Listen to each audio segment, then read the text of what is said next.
Okay, Jess and Zach, now you know.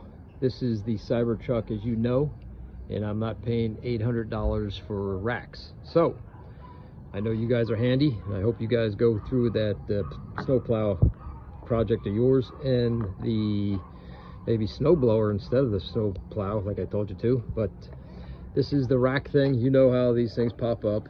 You pinch them to get them off. My thought was I'm going to take this,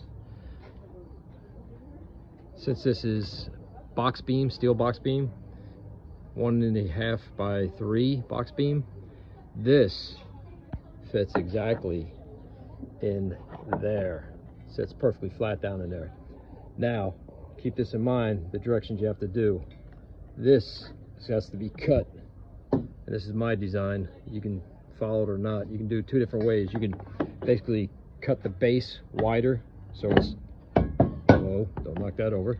So it sits like this, and you have a Cybertruck sort of look on both sides. You can have that cut out that way, and when you go to put your bolts on, you can drill your 2 holes, put your nuts, lock washers and everything down there, your nylon nut, self-locking on there, and you can get it at access anytime. You could also use a, this is what I'm going with, standard 1.25" stainless steel tube. Bring that out.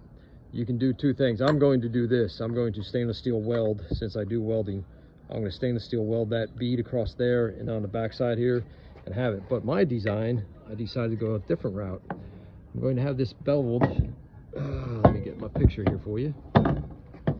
Mine's going to be sitting in here. That's just about just over 3/4 of an inch depth for this. So use the square, get the old depth of it, mark that on the plate right there, across there. Then I'm coming up to here, and I did this for 1.5 inches. So I'm going to have a triangle looking thing. So this will be right here at the edge of this rub, the plastic, and then it'll come up on an edge like the Cyber angles. Then I'm going to take this, and I'm going to actually mount these, bolt this on here down in that well, since I have plenty of room to work a tool. So if you use box beam, you don't have to worry about anything.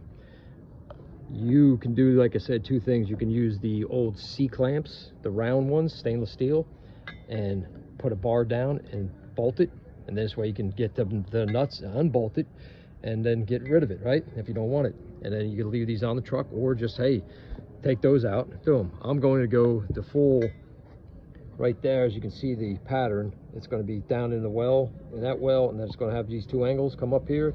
I'm going to run beads on both sides of this tube. It's going to be there, but I'm going to weld it while it's on the truck. This way it's aligned completely when I tack weld it, and then I run some beads across it. I am going to cut these off and cut this off, so that's the shape of it right there, that diagonal piece right there.